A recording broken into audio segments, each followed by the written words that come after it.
বিচার করতে হবে। যদি না করা হয় এদেশের আপামর সুন্নি জনতা কিভাবে খুনিদের বিচার করতে হয় এটা দেখিয়ে দিবে ইনশাআল্লাহ।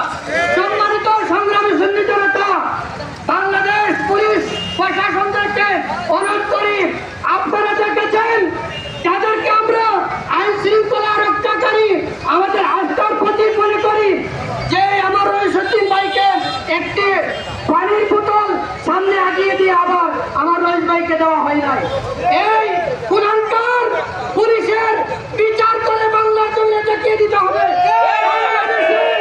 এই পুলিশদেরকে, বাংলাদেশের পুলিশদেরকে কলঙ্ক মুক্ত করতে এই পুলিশের দৃষ্টান্তমূলক শাস্তির দাবি এবং ফাঁসির দাবি জানিয়ে আমার বক্তব্য শেষ করছি। আসসালামু আলাইকুম।